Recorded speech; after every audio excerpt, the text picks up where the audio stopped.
देखो यह विद्युत जनित्र है। कौन सा? प्रत्यावर्ती धारा जनित्र है। तो प्रत्यावर्ती धारा जनित्र भी बिल्कुल विद्युत मोटर की ही भांति होता है। फर्क केवल इतना होता है कि इसमें विभक्त वलय की जगह सर्पी वलय होता है।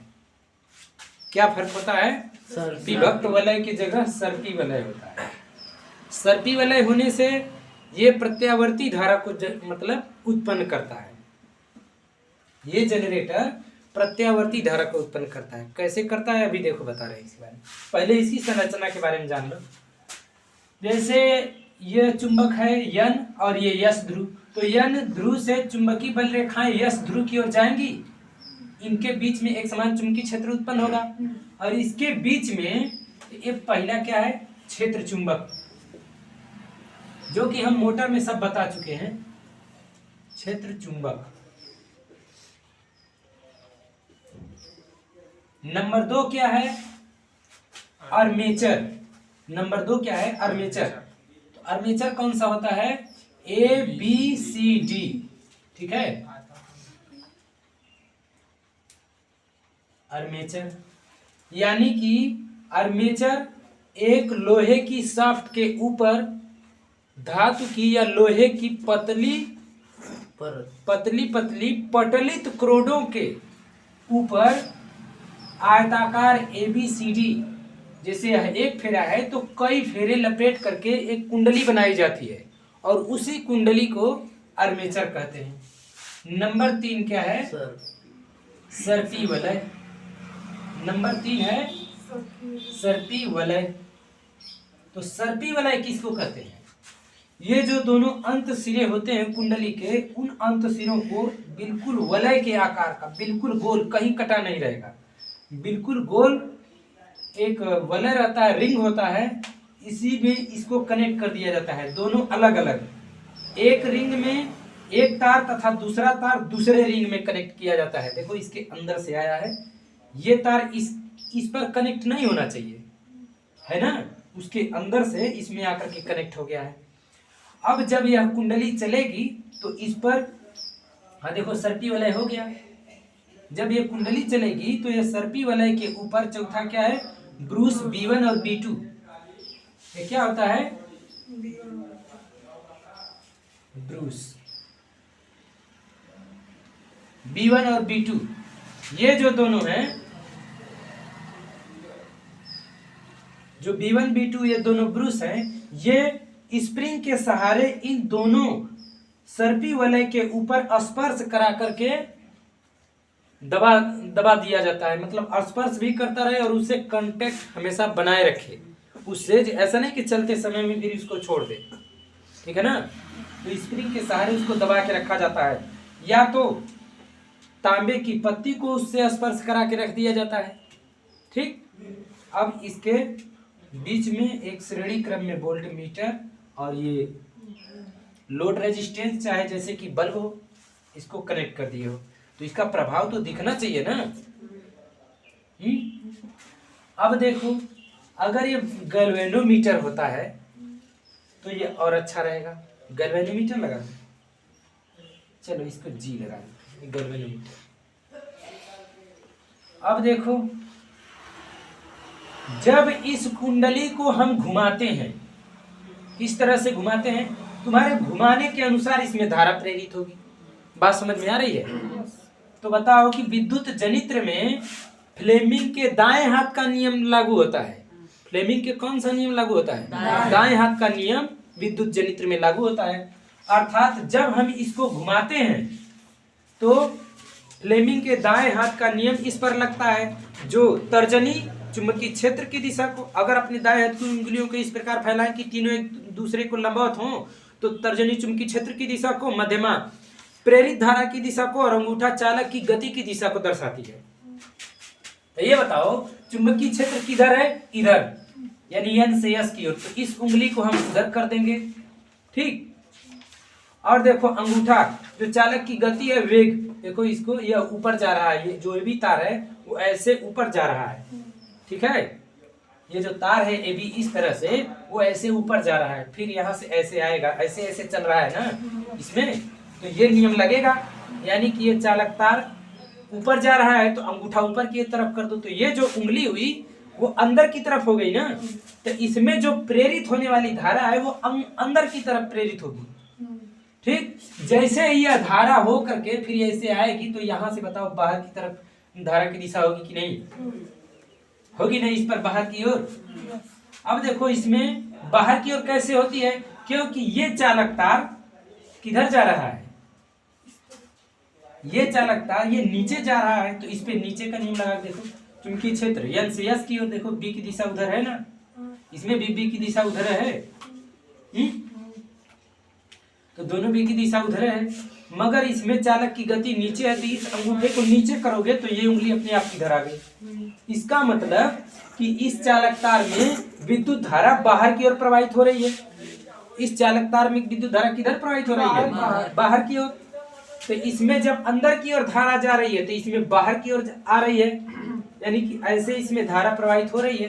तो हम जैसे ग्राफ बनाते रहे हैं, जब इसको तुम ऊपर किए तो धारा ये अग्र दिशा में बही, तो बताओ कि जब अधिकतम इसमें फ्लक्स होगा, जब ये इस तरह से घूमकर ऐसे हो जाए तो उसमें फ्लक्स रेखाएं अधिकतम होगी, तो उस टाइम अधिकतम होने के बाद धारा क्या होगी? धारा एक बार अधिकतम हो जाएगी। ठीक, अधिकतम होने के पश्चात फिर धारा धीरे धीरे, जब ऐसे होगा तो फिर धारा धीरे धीरे घटेगी, घट करके क्या होगी? शून्य हो जाएगी। ठीक है ना, शून्य होगी धारा। जैसे एक बार जब ऐसे होगी तो इसमें धारा एक बार अधिकतम होगी। ठीक, और अधिकतम धारा होने के पश्चात अग्र दिशा में फिर धीरे धीरे घटते घटते शून्य होगी, और शून्य होने के पश्चात फिर तब तक ये तार कहाँ आ जाएगा? नीचे से फिर इधर आ चुका होता है ना, मतलब इधर के क्षेत्र में आता रहेगा। अब इसमें अब ये ऊपर जाएगा, यहां से जैसे मान लो ये खड़ा हो गया, तो अब ये तार ऊपर जा रहा है, ये वाला। तो जब ये ऊपर जाएगा तो अब इस तार में जो सीढ़ी तार था यहाँ था, तो इसमें धारा ऐसे थी। जब ये सीढ़ी तार यहाँ पर होगा तो इसमें धारा जब धीरे धीरे जब ऊपर जाने लगेगा तार, तो इसकी दिशा जब नीचे जा रही थी तो धारा इसमें इधर प्रवाहित हो रहा था। जब यही तार ऐसे होने के पश्चात, कुंडली ऐसे होने के पश्चात जब ऐसे होगी तो ये तार अब ऊपर जा रहा है ना, यानी क्षेत्र की दिशा में। अब ये तार जब ऊपर जाएगा धीरे धीरे, तब इसमें अग्र दिशा में धारा पड़ना शुरू होगी। जब यहाँ तक आ गया होगा तो धारा इसमें अधिकतम बह चुकी होगी। कब? हेमन अग्र दिशा में अधिकतम। और इसमें यहाँ पर अग्र दिशा में अधिकतम थी, तो यहाँ से बताओ, यहाँ पर जब धीरे धीरे जब ये नीचे की दिशा में जाने लगेगा ये तार AB, तो जब नीचे की दिशा में जाने लगेगा तो इसकी दिशा जब ऊपर थी तो धारा इधर प्रवाहित हो रहा था। जब ये नीचे जाएगा तब ये वाला नियम लगेगा, तो उसी में धारा अब विपरीत दिशा में प्रवाहित होगा। नीचे जाने पर नहीं, इसमें इधर धारा जा रही है, जब इधर आएगा तो धारा उसमें इधर प्रवाहित होने लगेगी। इसका मतलब तार में एक बार AB धारा इधर प्रवाहित हुआ, जब ये तार यहाँ आया तो इसी तार में ये AB, तो यहाँ पर भी ऐसे ही AB रहेगा ना, मगर अब उसमें B से A की ओर बहेगा। इसका मतलब कि अब ये विपरीत दिशा में धारा बहेगा अधिकतम। जब यहाँ आ जाएगा तो विपरीत दिशा में धारा अधिकतम होगा, फिर अधिकतम होने के पश्चात फिर जब धीरे धीरे इधर जाएगा तो फिर ये शून्य हो जाएगा। शून्य होने के पश्चात फिर जब ये तार यहाँ से यहाँ आ जाएगा तो फिर अग्र दिशा में धारा प्रवाहित होगी, तो फिर ये अग्र दिशा में इतना अधिकतम हो जाएगा। तो इसी तरह से जैसे जैसे कुंडली बार बार ऐसे प्रवाहित होती रहेगी, मतलब चलती रहेगी, तो उसी तरह से इस AB तार में एक बार अग्र दिशा में धारा, एक बार पश्चिम दिशा में, यानी पूरे परिपथ में एक बार धारा ऐसे प्रवाहित होगी, फिर ऐसे, फिर ऐसे, फिर ऐसे। और यहाँ से ये डिस्कनेक्ट तो है नहीं, विभक्त वाला है नहीं, सर्पी वाला है, तो पूरा चक्र बनाएगा ऐसे। तो इसी को हम प्रत्यावर्ती धारा कहते हैं, और इस धारा को ये जनित्र मतलब उत्पन्न कर रहा है, इसलिए इसे हम प्रत्यावर्ती धारा जनित्र कह रहे हैं। बात समझ में आई कि AC धारा कैसे उत्पन्न हुआ? AC धारा जब एक दिशा में अग्र दिशा में अधिकतम हुआ, यानी कि अग्र दिशा को प्लस मानो, जब ये पीछे की दिशा में, जैसे अग्र दिशा में प्लस मानो, जब यहाँ आ जाएगा तार तब ये अग्र दिशा में नहीं होगा, तब ये पश्चिम दिशा में अधिकतम हो जाएगा, तो इसको माइनस मान। इसका मतलब ये प्लस माइनस होता है।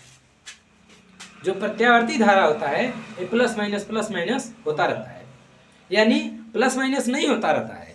प्लस माइनस तो केवल DC करंट में होता है ना, इसमें एक ही तार एक दिशा में अधिकतम तथा दूसरी दिशा में अधिकतम बार बार होता रहता है। यह आवर्त रूप से बदलता रहता है, इसी को प्रत्यावर्ती धारा कहते हैं। तुमको समझने के लिए नहीं इसमें प्लस माइनस हम बना दिए हैं, ठीक है। उसी में परिपथ में एक बार अग्र दिशा में एक बार पश्चिम दिशा में विद्युत धारा प्रवाहित होती रहती है, ठीक। ये बात समझ में आई है, क्रिया विधि समझ में आ गया। जब इसमें धारा उत्पन्न हो जाएगी, जब इसको ऐसे चलाएंगे तब, जब इसको ऐसे चलाएंगे तो ये तार ऊपर जाएगा, ये तार नीचे जाएगा, और जब इसको चलाना बंद कर देंगे तो ये तार कहीं नहीं जाएगा, तो इसमें धारा नहीं प्रवाहित होगी। और जब इसको चलाएंगे इसी तरह इसमें धारा प्रेरित होगी, धारा प्रेरित होगी तो ये बल्ब जलने लगेगा। और ये जो गैल्वेनोमीटर है, अगर यह कम बार अगर फ्लक्चुएशन कर रहा है, जैसे कि साइकिलों की संख्या अगर कम हो रही है, तो जैसे कि एक बार इधर धारा प्रवाहित होगी, एक बार इधर, एक बार इधर, एक बार इधर, ऐसे ये बताएगा विद्युत धारा, ठीक है। परंतु जब बहुत ही स्पीड रहेगा तो एक सेकंड में इधर, एक सेकंड में 50 बार इधर 50 बार इधर जा पाई नहीं जा पाएगा। इसका मतलब कि धारा को बता ही नहीं पाएगा कौन दिशा में बह रही है कि नहीं। तो उसके लिए जो डीसी एमीटर होता है, वो डीसी बना करके तुम नापोगे तो ये बताएगा कि एक दिशा में अधिकतम कितनी धारा बही।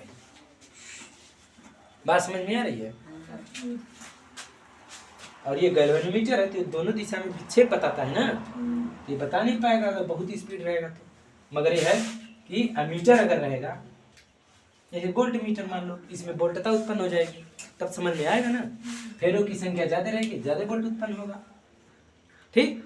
यह भी एक घूर्णी युक्ति है। जब इसको स्टैटिक चुंबक के बीच में जब इसको घुमाते हैं तो यह यांत्रिक ऊर्जा को विद्युत ऊर्जा में परिवर्तित कर दिया, तो विद्युत धारा जनित्र हुआ, और जनित्र हुआ और ये किसके सिद्धांत पे कार्य कर रहा है?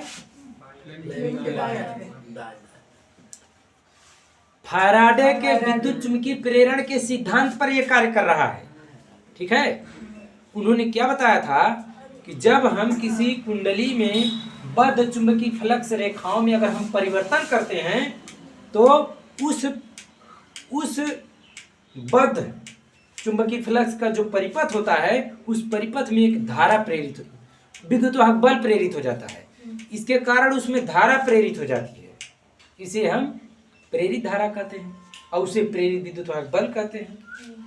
अगर ये बताओ, इसमें जो फ्लक्स रेखाएं हैं, जब इसको तुम घुमाओगे तो ये क्या करता है कि फ्लक्स रेखाएं बार अधिकतम होती है, एक बार न्यूनतम होती है, एक बार अधिकतम होती है, फिर न्यूनतम होती है। तो फ्लक्स रेखाओं को ये बार बार काटता है ना, तो फ्लक्चुएशन के कारण जिसे बार बार फ्लक्स रेखाओं में परिवर्तन हो रहा है, जिसके कारण इसमें विद्युत धारा परिवर्तित प्रत्यावर्ती विद्युत धारा उत्पन्न हो जाती है। बात समझ में आई है?